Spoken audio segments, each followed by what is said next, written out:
one way we might be able to make it work. There's one thing we've got that they don't have. And they might have more money than us, and they maybe know more people than we do. But we've got Surly Nation. If their voices were heard, we'd be able to get this law changed, and that's what we did. So cheers to you guys.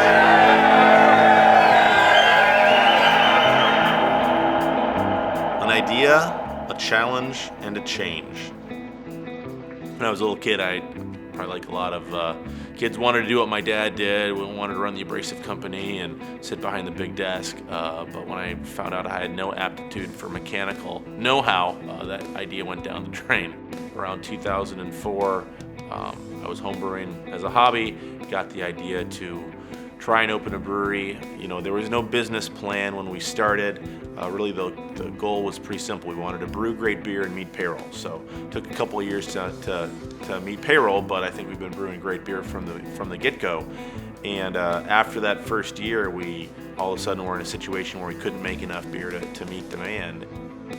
When you look at how Surly makes its product and brews its beer, it's not beer for everyone, because beer for everyone is beer for no one in a lot of ways. And I think that's what Omar and Todd really believe. To build a destination brewery where we could sell pints of our own beer, we needed to change a 78-year-old law. We knew it wouldn't be easy, but the Surly way is not the easy way. One of our Surly employees was traveling in Europe and went to the old Stiegel brewery in Austria, and he brought back this brochure of what you could do there, and there was a beer garden and a restaurant, event center. And looking through it, I said to our head brewer, Todd Haug, can you imagine what we could do if we could just sell someone a glass of beer? And that's really where the idea started, because in Minnesota we can't sell someone a glass of beer.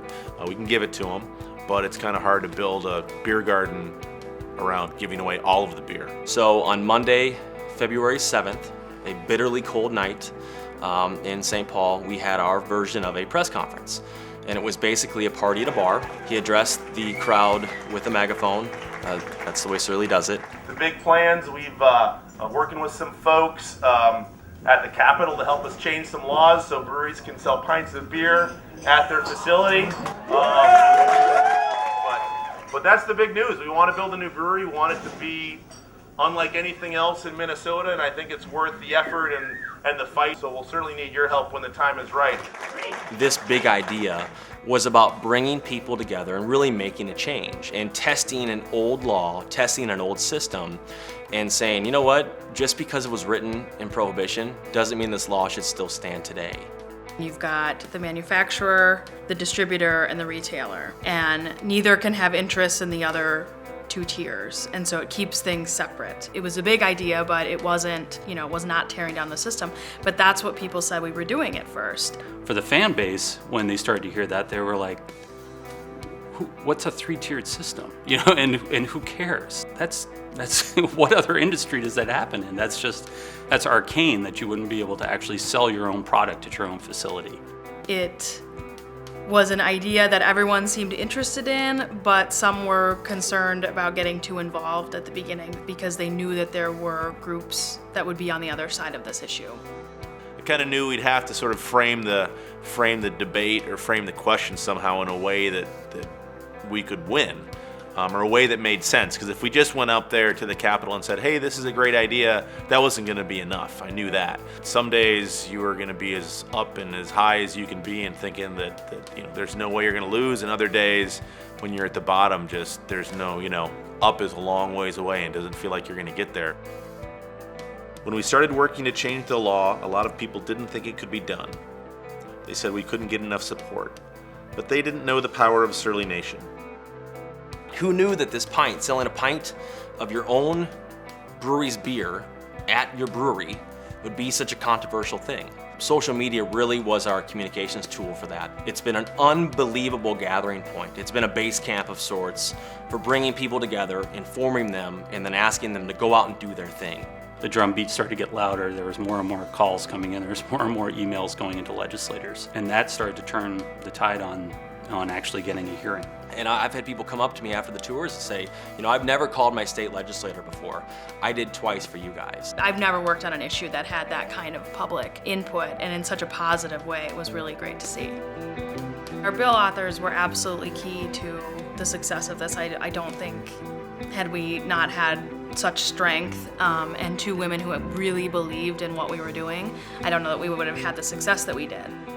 Jennifer Loon was a huge piece of us getting this bill passed. She jumped in early on, thought it was a good thing for the community, a good thing for Minnesota, and really championed that the whole way through. She's a straight shooter, and I think people underestimated her a little bit, and that was a big mistake. Senator Scheid is the reason this bill got passed. She's the kind of person I think we all want representing us, someone that actually listens, cares about what happens to her constituents. And unfortunate part is she's not able to see the brewery get built. She passed away a couple months after the bill got signed into law. She'll be missed. As Surly Nation grew, our word spread. The voices got louder, and eventually our voices were heard. The state of Minnesota may soon allow breweries to sell beer right on site. Yeah, the movement has been led by Surly Brewing Company. They say the bill, which passed the Senate committee last Wednesday, will create jobs and allow them to actually build a new facility. The phone was ringing 2 or 3 times, and I thought, it's Omar, and what's he want? I'm in a meeting, I can't answer. And finally answered the phone, and he just starts yelling and shouting. And what's going on? I could figure out then that we had passed the bill.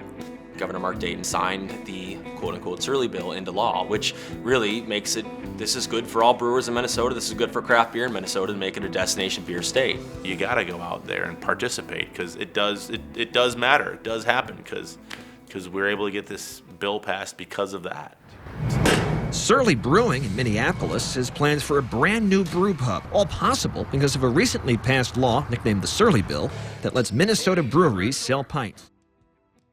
The power of the people led to the power of the pint. That's why we're having the party, because you guys did it. So the suit's coming off. So the next time you see the suit is the next time we go to the Capitol and get some shit done.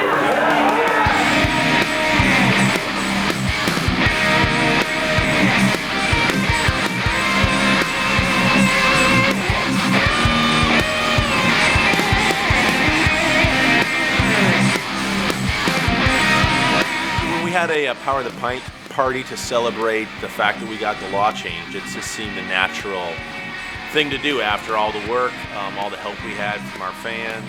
More than 2,000 people showed up, and it was raining, it was pouring down rain, people jumping in puddles, but having an absolute blast, because in a lot of ways, this was their party, and they couldn't miss their party, and it was really a neat feeling. Beer brings people together. It absolutely does. Left, right, everybody's a beer drinker at some point. I've never seen anything like it. It was really gratifying to see people get engaged on an issue from all walks of life. I mean, this was not a political divide, an ideology. It was just people who said, this is a good idea, this should happen, and they made it happen. It's really emotional walking in and seeing Mom's lawn signs, and I think she would have loved to have been here. She loved seeing a startup like this, and all I can say is thank you. The ride hasn't stopped, and really the ride hasn't even slowed down. So now Surly is poised to become a even more notable and, better yet, available national brand.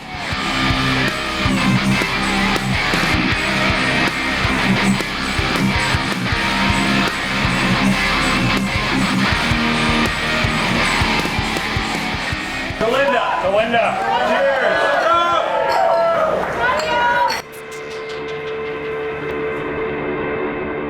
We are old, abrasive people. We grind the bastards down. That's all I got to say.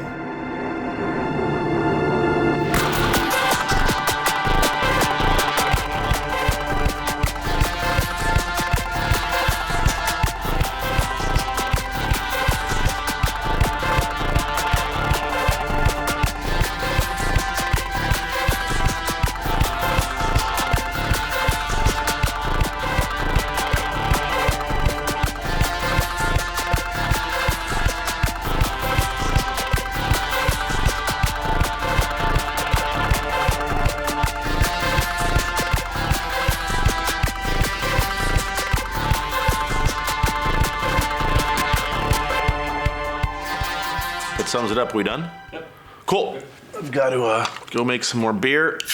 So, cheers to you, Surly Nation. See you next time.